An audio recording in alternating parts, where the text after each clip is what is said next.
Hi friends, welcome to my channel. இன்றைக்கி வீடியோவில் ஒரு கப் அரிசி மாவு கேரட்டையும் வச்சு அருமையான ஒரு ஈவினிங் ஸ்நாக்ஸ் பார்க்கலாம் வாங்க. வீடியோக்கு போகிறதுக்கு முன்னாடி நம்ம சேனலை புதுசாக பார்க்குறவங்க மறக்காமல் சப்ஸ்கிரைப் பண்ணிடுங்க. கூடவே பெல் பட்டனையும் கிளிக் பண்ணிடுங்க. இந்த ரெசிபி செய்யறதுக்கு ஒரு பவுலில் ஒரு கப் அளவுக்கு அரிசி மாவு எடுத்துருக்கிறேன்.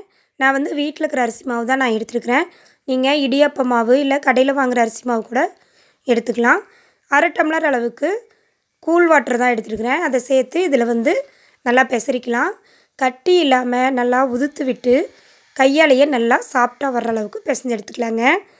வார்ம் வாட்டர் இதுக்கு தேவையில்லை, கூல் வாட்டரே போதும். இது ஒரு 15 நிமிஷம் அப்படியே இருக்கட்டும். இப்போ 2 கேரட் எடுத்து நல்லா வாஷ் பண்ணிவிட்டு நம்ம இது போல் துருவி எடுத்துக்கலாங்க. காய் துருவியில் துருவி எடுத்துக்குவோம். இது கூட பார்த்திங்கன்னா 1/4 டீஸ்பூன் போல் சுக்கு, 1 டேபிள் ஸ்பூன் போல் சர்க்கரை எடுத்துருக்கிறேன். நீங்கள் இந்த சர்க்கரைக்கு பொதுவாக நாட்டு சர்க்கரை, வெல்லம் எது வேணாலும் சேர்த்துக்கலாம். ரொம்பவே சூப்பராக இருக்கும். ஒரு 1/4 டீஸ்பூன் போல் ஏலக்காய் தூளும் சேர்த்துக்கோங்க. இது அப்படியே ஓரமாக இருக்கட்டும்.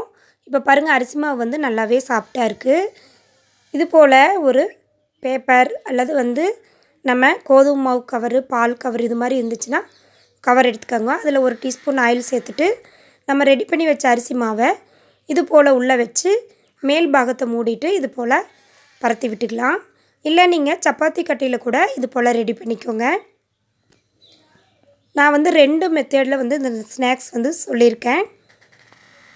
பாருங்கள், இது போல் இருக்கிற மாவு எல்லாமே ரெடி பண்ணியாச்சு.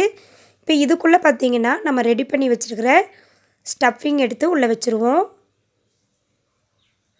வச்சுட்டு இது அப்படியே நம்ம மேலே, அதாவது மோமோஸ் டைப்பில் இதை நம்ம ரெடி பண்ணிக்கலாங்க.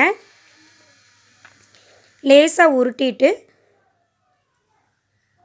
சமப்படுத்தி நம்ம ஒரு ஃபோர்க்கை வச்சு டிசைன் கூட பண்ணிக்கலாம். இது ஒரு மெத்தேடு. இது அப்படியே எல்லாமே ரெடி பண்ணிவிட்டு ஆயில் ஹீட் பண்ணிவிட்டு இதை சேர்த்து பொறுநேரமாக பொரிச்சு எடுத்திங்கன்னா இது ஒரு அருமையான ஸ்நாக்ஸு. வெளியே அரிசி மாவோட உள்ளே ஸ்டப்பிங்கோட சூப்பராக இருக்கும். கொஞ்சம் வேகிறதுக்கு டைம் எடுக்கும். நம்ம அடுப்பை லோ ஃப்ளேமில் வச்சுட்டு தான் பொரிச்சு எடுத்துக்கணும். ரெண்டாவது பார்த்திங்கன்னா, இந்த அரிசி மாவு கூட இந்த கேரட்டை நல்லா மிக்ஸ் பண்ணி ஒரு 5 நிமிஷம் நல்லா பிசைஞ்சு எடுத்துக்கலாம். பாருங்கள், இது போல் நல்லா பிசைஞ்சு எடுத்துட்டு அதே கவரில் நம்ம உள்ளே வச்சுட்டு இது போல் பரப்பி விட்டுருவோம்.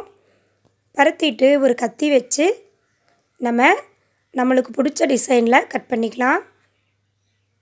ரவுண்ட் ஷேப் இல்லைன்னா சதுர ஷேப்பு எது வேணாலும் நீங்கள் உங்கள் விருப்பம் போல் கட் பண்ணிக்கோங்க.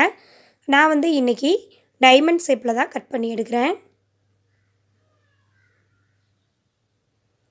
பாருங்கள், இது போல் கட் பண்ணிவிட்டு நம்ம இந்த பீஸை மெதுவாக எடுத்துருவோம். இது பார்த்திங்கன்னா ஒட்டாமல் நல்லாவே தனித்தனியாக பிரிஞ்சு வந்துடும். நம்ம டைமண்ட் ஷேப் கட் பண்ணும்போது மட்டும் நல்லா கட் பண்ணிடுங்க. பாருங்கள், இது போல் எடுத்தாலே கையாலேயே எடுத்துக்குவோம். இதே போல் எல்லாத்தையும் ரெடி பண்ணிவிட்டு கடாயில் ஆயில் ஹீட் பண்ணிவிட்டு இது ஒவ்வொன்றா ஒட்டாமல் போட்டுக்குவோம். அடுப்பு மீடியம் ஃப்ளேமில் இருக்கணும்.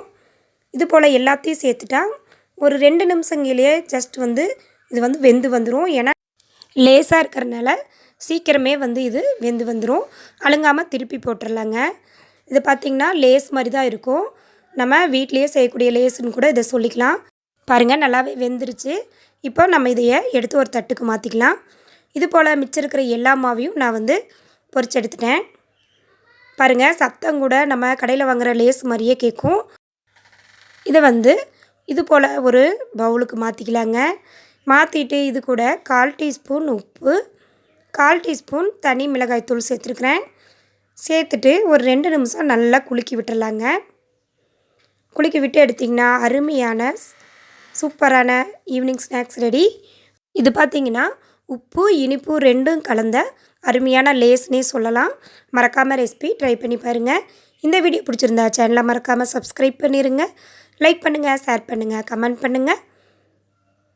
தேங்க்யூ ஃபார் வாட்சிங்.